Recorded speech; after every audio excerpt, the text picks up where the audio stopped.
Assalamualaikum warahmatullahi wabarakatuh. Saya lanjutkan lagi ya materi kemarin tentang marketing mix. Kemarin kita sudah belajar materi marketing mix tentang produk ya, kemudian place ya, kemudian price.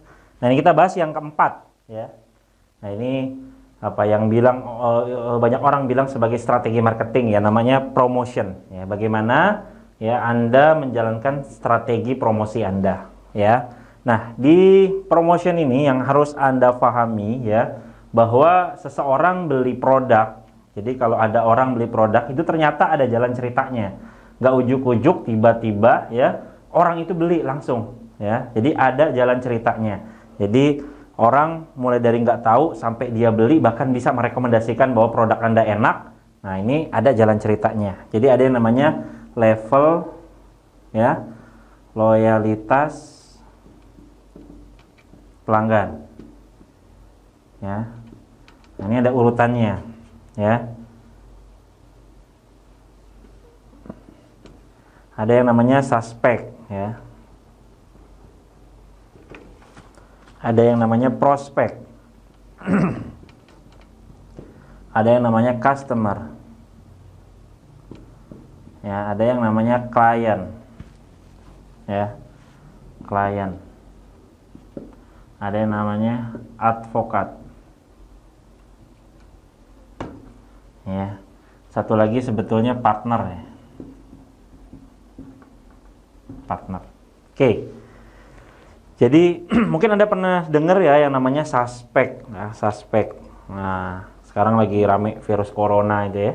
Nah, tersuspek virus corona atau dulu flu burung namanya. Ini tersuspek flu burung. Nah, tapi belum tentu dia kena virus flu burung gitu ya. Jadi belum tentu dia kena virus flu burung. Hanya tersuspek. Suspek itu apa ya bahasanya, tersangka lah ya. Nah, jadi baru disangka. Ya, jadi kalau Anda misalnya punya produk kuliner, kemudian Anda misalnya jualan di depan Alfamart ya. Contoh, Anda jualannya di depan Alfamart ya. Anda punya produk kuliner ya, Anda buka booth Anda jualannya depan Alfamart. Nah, yang menjadi pertanyaan adalah siapa suspeknya? Nah, suspek itu siapa tersangkanya? Jadi orang yang kemungkinan mereka butuh produk Anda, orang yang kemungkinan beli produk Anda, siapa orangnya? Nah, kan Anda bisa sebutin siapa. Kalau Anda depan Alfamart, jualannya siapa? Ya, pertama pasti pelanggan Alfamart gitu. Ya, orang yang beli di Alfamart gitu ya. Nah, pelanggan Alfamart itu sendiri. Yang kedua adalah ya masyarakat sekitar Alfamart gitu ya. Nah, yang dikatakan sekitar apa? Yang dikatakan sekitar yang mungkin masih bisa terjangkau ya. Artinya misalnya Anda jual produk kuliner tertentu ya. Nah, orang-orang ini masih bisa menjangkau untuk ke Alfamart ya. Ya kalau misalnya contoh Anda jualan produk yang substitusinya itu banyak gitu. Nah, Anda nggak perlu jauh-jauh mentarget marketkan orang, misalnya contoh yang jaraknya 5 km gitu kan, kejauhan. Padahal ya orang yang dekat sini juga, dekat rumahnya mereka juga ada produk kayak Anda gitu. Jadi nggak usah muluk-muluk gitu ya, nggak usah muluk-muluk. Jadi masyarakat sekitar yang kira-kira terjangkau untuk beli di tempat Anda.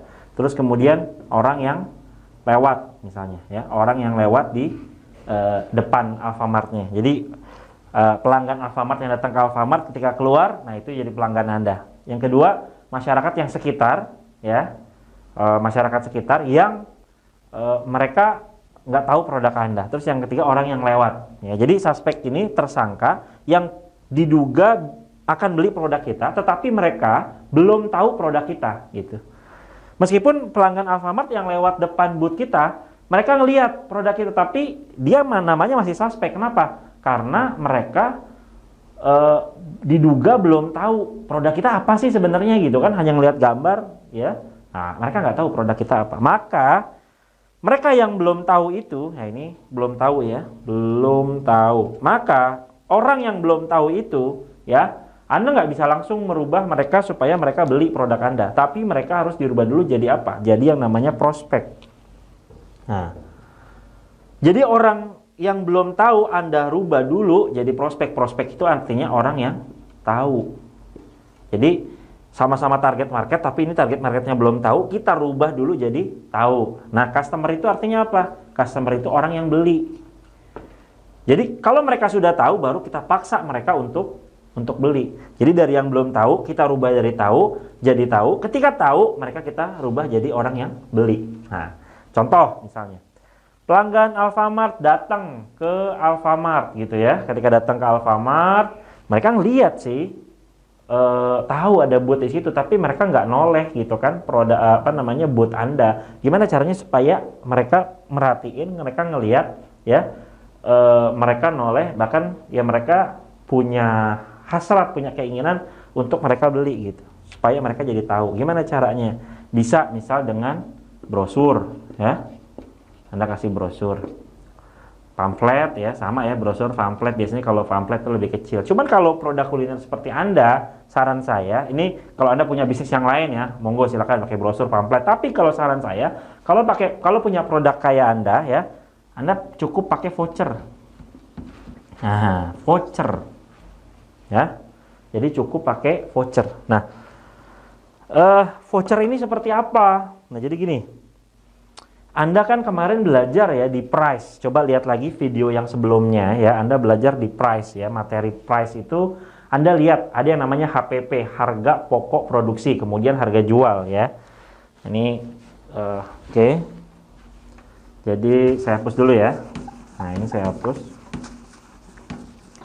Ya, jadi ada yang namanya HPP ya.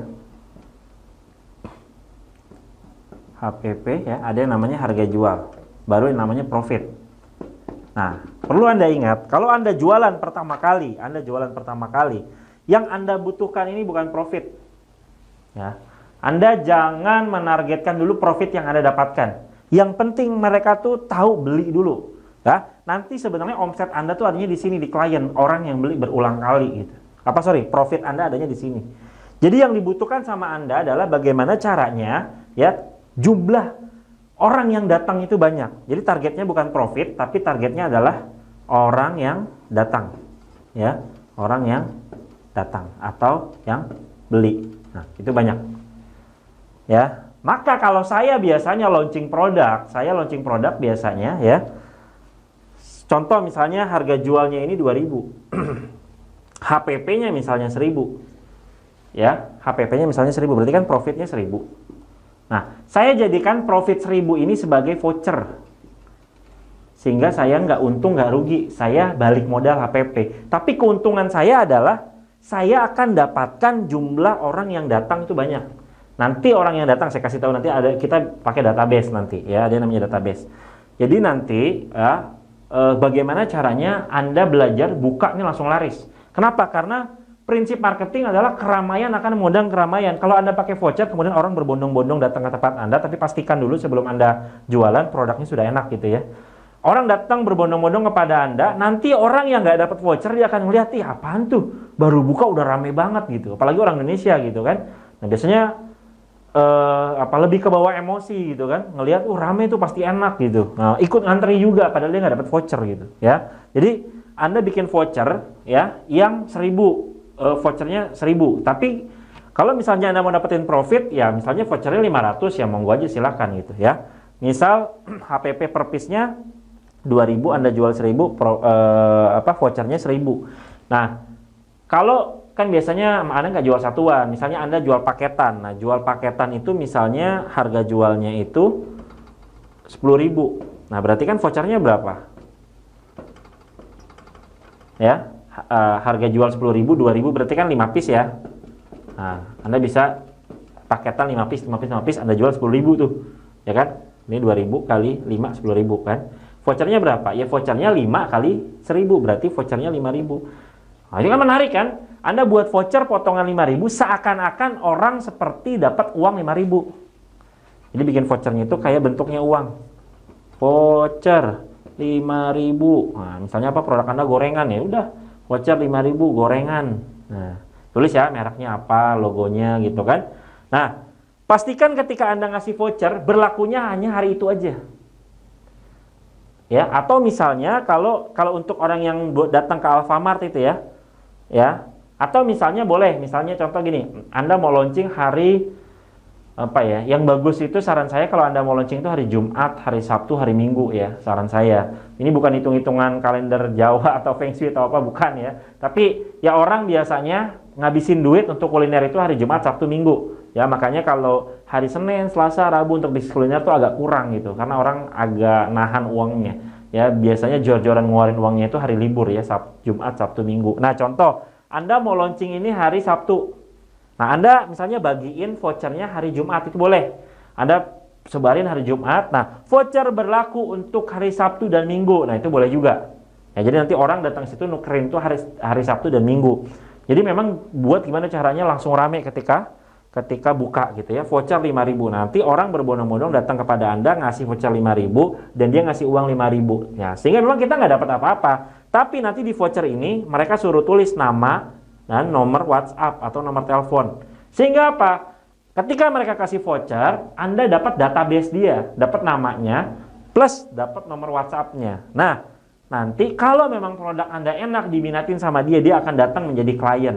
Nah, kalau dia nggak datang sebagai klien itu artinya orang yang beli berulang kali. Kalau ini belinya 1 kali, kalau ini belinya berkali-kali belinya. Nah kalau mereka nanti datang menjadi klien, kalau mereka nggak datang sebagai klien, Anda tinggal hubungi aja nomor WhatsApp-nya. Hari ini kita lagi ada promo nih, atau lagi ada menu baru nih gitu kan. Lagi ada promo nih, diskon buat Anda pelanggan setia produknya gitu kan. Tadi Anda ngasih voucher 5.000, sekarang buat Anda potongan 2.000, kan lumayan, Anda masih dapat profit juga. Nah, gimana caranya supaya produk Anda terus dibeli sama mereka? Gitu, ya. Jadi, Anda bisa pakai voucher strateginya. Jadi, Anda sebar voucher. Ingat prinsipnya marketing itu, ya. Ketika orang buka pertama, ya, bukan profit dulu yang kita kejar, tapi yang kita kejar adalah jumlah pelanggan yang datang terlebih dahulu. Supaya Anda megang database. Nah, kalau sudah megang database, dipanggil menjadi klien orang yang nanti belinya berulang kali kepada Anda. Nah, disiapin aja. Udah bikin aja voucher 5.000 gitu kan. Udah voucher 5.000, ada nama, nomor telepon yang harus dia isi ya, supaya mereka nanti kita bisa kontak mereka untuk menjadi klien. Nah, nanti kalau mereka jadi klien, produk Anda enak, namanya advokat. Advokat itu ya dari pengacara ya. Menjadi pembela produk Anda. Nah, jadi viralin produk Anda, ngomong, beli itu aja tuh enak tuh, beli itu aja tuh enak tuh gitu ya. Nah, kalau mereka sudah jadi pembela, nanti Anda bisa tawarin mereka menjadi partner. Partner itu orang yang ikut ngejualin produk Anda ya. Ini saya hapus semua ya. Nah, partner itu adalah orang yang ikut ngejualin produk Anda. Jadi kan gini, contoh misalnya produk Anda makanan ya yang bisa di frozen, misal contoh ya, yang bisa di frozen, atau misalnya bisa ya kemarin Anda lihat di bagian produk, di bagian play saya jelasin ini, atau misalnya Anda bisa jualan matang ya, kemudian di packaging ya. Nah, Anda nanti ketika mereka, ini orang suka banget ya produk saya nih, saya tawarin deh, Bu, kita ada frozennya loh Bu, gitu, Bu. Misalnya bawa anak, Bu, anaknya TK ya, iya. Nah, Ibu nganterin nggak anaknya TK? Iya. Bu, ikut aja Bu, usaha sama kita Bu, gitu ya. Nanti Ibu bisa jualin frozennya kita, gitu ya. Nah, dari saya sekian Bu. Nah, nanti kan Ibu kalau nganterin ke TK, banyak ibu-ibu yang lain tuh Ibu tawarin tuh frozennya. Ibu nggak capek-capek bikin ya, nanti produknya dari saya, Ibu langsung dapat keuntungannya. Ibu nggak usah modal ya, nanti Ibu ngambil aja dulu ke saya ya, bahkan nanti tawarin aja dulu, kalau besok ada yang mesen, nah saya bikinin, nanti saya kasih ke Ibu, nanti Ibu tinggal ambil profitnya. Kan mereka bisa jadi reseller produk Anda gitu ya. Yang matang juga sama kayak gitu ya, matang di packaging ya. Oke.